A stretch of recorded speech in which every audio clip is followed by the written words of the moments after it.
our world changed. It's probably never going to be the same.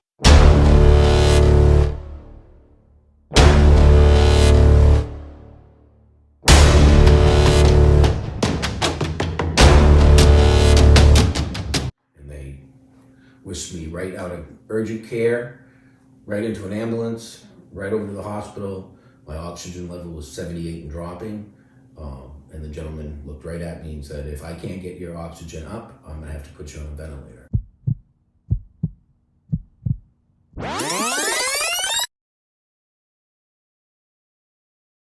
I started looking at COVID in December of 2019, which is when I started getting reports of something going on in central China.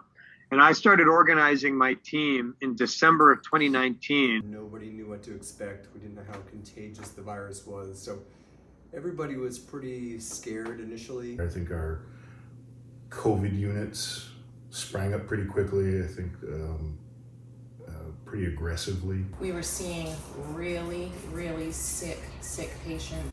And there's just not enough nurses to go around. And so you have all the beds in the hospital you want, build as big a hospital as you want. If you don't have a nurse, your hospital is shut down. So initially, it was fairly sort of scary.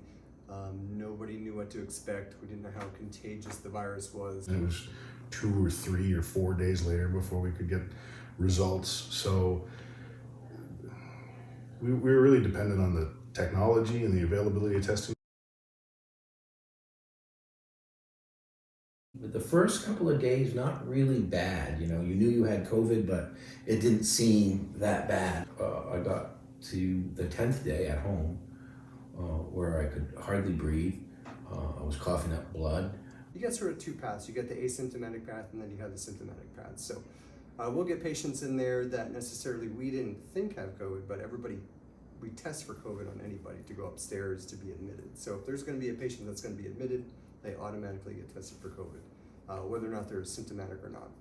And depending on how severe it is how we treat. Are we, giving them oxygen? Are we giving them a nebulizer treatment? Are we putting them on what they call BiPAP? For our COVID patients, we would have a gown, an N95, goggles, and gloves. Every time we'd walk into that unit, we'd have to put on our full super suits, and then we'd have to take it back off again. You have to do it a very specific way so you don't rub the mask down your arm and contaminate your arm and then touch your arm and touch your face. And so that took a lot of time, and so it slowed things down. But we saw almost a 60% drop in volume during the COVID pandemic, which I think we're catching up with now. So it just, a lot of adapting on the fly. Here's the bottom line for the next couple of weeks, couple of months. In a lot of places around the globe, as well as in the United States, COVID is and will continue to be a problem. For certain parts of the United States where vaccination rates are not high, Mississippi, Arkansas, Alabama, parts of Missouri, parts of Florida, COVID will not only continue to be a problem, it will grow and become a worse and worse problem. We're still taking the same precautions, from the very beginning. So, that part really hasn't changed a whole lot. In places like Maine, it is likely that we will start seeing an increase in cases caused by the Delta variant and others.